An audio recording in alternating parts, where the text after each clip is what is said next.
नमस्कार और सखी न्यूज़ नेटवर्क पर आप सभी का स्वागत है। भारत के खिलाफ अपने अभियान को पुख्ता बनाने में जुटा चीन सभी पड़ोसी देशों पर डोरे डालता रहता है ताकि भारत को घेरा जा सके।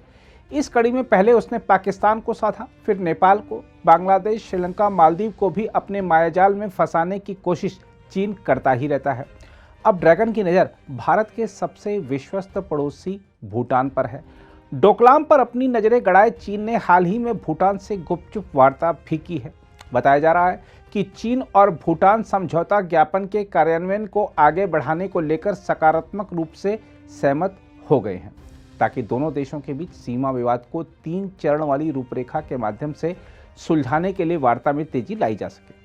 दोनों देशों द्वारा जारी एक संयुक्त बयान में कहा गया है कि चीन भूटान सीमा मुद्दे पर 11वीं विशेषज्ञ समूह की बैठक यानी EGM चीन के कुनमिंग शहर में 10 से 13 जनवरी तक हुई। संयुक्त बयान में कहा गया है कि 11वीं EGM में दोनों पक्षों ने चीन भूटान सीमा वार्ता में तेजी लाने के लिए 3 चरण वाले रूपरेखा समझौता ज्ञापन को लागू करने पर स्पष्ट, सौहार्दपूर्ण और रचनात्मक माहौल में विचारों का आदान प्रदान किया तथा सर्वसम्मति से एक सकारात्मक निष्कर्ष पर पहुंचे। संयुक्त बयान में कहा गया है कि दोनों पक्ष 3 चरण वाली रूपरेखा के सभी चरणों के कार्यान्वयन को एक साथ आगे बढ़ाने पर सहमत हुए। बयान में कहा गया है कि दोनों पक्षों ने EGM की आवृत्ति बढ़ाने और चीन भूटान सीमा वार्ता का 25वां दौर पारस्परिक रूप से सुविधाजनक तिथि पर जल्द आयोजित करने के लिए राजनयिक माध्यम से संपर्क बनाए रखने पर भी सहमति जताई है। भूटान और चीन ने 2021 में चीन भूटान सीमा वार्ता में तेजी लाने के लिए एक समझौता ज्ञापन पर हस्ताक्षर भी किए थे, जिसमें सीमा वार्ता और राजनयिक संबंधों की स्थापना को गति देने के लिए 3 चरण की रूपरेखा तैयार की गई थी। इस बीच हालिया बातचीत के बाद समझौते पर हस्ताक्षर करने वाले चीनी सहायक विदेश मंत्री वू जियांगहाओ ने कहा है कि उन्हें विश्वास है कि हस्ताक्षरित समझौता ज्ञापन से सीमा पर वार्ता को तेज करने और दोनों देशों के बीच राजनयिक संबंध स्थापित करने की प्रक्रिया को बढ़ावा देने में सार्थक योगदान मिलेगा। इस प्रकार की भी रिपोर्टें हैं कि चीन ने हाल ही में भूटान की पूर्वी सीमा पर साक्टेंग वन्य जीव अभयारण्य के कई इलाकों पर भी अपना दावा ठोका है। गौरतलब है कि इस अभयारण्य की सीमा भारतीय राज्य अरुणाचल प्रदेश से मिलती है। चीन का विदेश मंत्रालय इन विवादों को पश्चिमी, मध्य और पूर्वी सेक्शन करार देता है। उधर चीन के इस नए पैतरे को देखते हुए कई विश्लेषकों का कहना है कि यह सब इसलिए किया जा रहा है क्योंकि ड्रैगन भूटान पर दबाव बढ़ाकर डोकलाम हासिल करना चाहता है। चीन का शुरू से मानना रहा है कि भारत से सटा डोकलाम उसके लिए रणनीतिक रूप से काफ़ी अहम है। चीन ने भूटान को जो ऑफर दिया हुआ है उसके मुताबिक यदि भूटान उसे अपना डोकलाम क्षेत्र दे देता है तो चीन बदले में भूटान के उत्तरी इलाके में स्थित भूटानी जमीन पर अपना दावा छोड़ने के लिए तैयार है।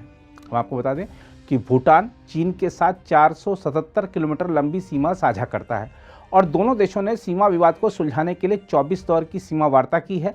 चीन और भूटान के बीच राजनयिक संबंध नहीं है, लेकिन दोनों देश अधिकारियों की समय समय पर यात्राओं के माध्यम से आपस में संपर्क रखते हैं। हम आपको यह भी बता दें कि भारत और भूटान ऐसे 2 देश हैं जिनके साथ चीन ने अभी तक सीमा समझौते को अंतिम रूप नहीं दिया है, जबकि चीन ने 12 अन्य पड़ोसियों के साथ सीमा विवाद सुलझा लिया है। वर्ष 2017 में डोकलाम क्षेत्र में सड़क बनाने के चीन के प्रयास के परिणाम स्वरूप भारत और चीन के बीच एक बड़ा गतिरोध उत्पन्न हो गया था, जिससे दोनों पड़ोसियों के बीच तनाव बढ़ गया था। उस समय भारत ने डोकलाम में चीनी सेना द्वारा सड़क निर्माण का कड़ा विरोध किया था। महीनों तक चला यह गतिरोध तब समाप्त हुआ था जब चीन ने सड़क बनाने की अपनी योजना को छोड़ दिया था।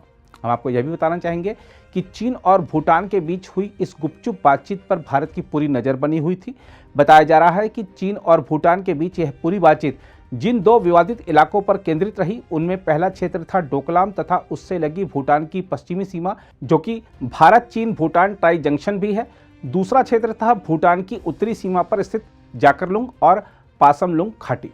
इस बातचीत के दौरान भूटान के प्रतिनिधि मंडल का नेतृत्व अंतर्राष्ट्रीय सीमा मुद्दों के प्रभारी दाशो लेथो तोब्धेन तांगबी ने किया। वहीं चीन के विदेश मंत्रालय में सीमा विवाद को देखने वाले सहायक विदेश मंत्री वू जियांगहाओ ने चीन का नेतृत्व किया।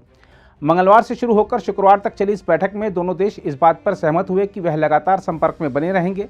हम आपको यह भी बता दें कि चीन और भूटान के बीच साल 1984 से लेकर अब तक 24 दौर की बातचीत हो चुकी है। इन सभी वार्ताओं के दौरान डोकलाम और भारत चीन भूटान ट्राई जंक्शन तथा जाकरलुंग और पासमलुंग घाटी को लेकर चर्चा की गई, लेकिन अब तक कोई हल नहीं निकल सका है। देखना होगा कि 25वें दौर की बातचीत कब होती है और उसमें क्या निष्कर्ष निकलता है। अगर आप भी लेना चाहते हैं देश दुनिया की तमाम जानकारी तो आज ही सब्सक्राइब करें हमारे चैनल को। साथ ही नीचे दिए बेल आइकन को जरूर दबाएं ताकि हर अपडेट आप तक पहुंच सके।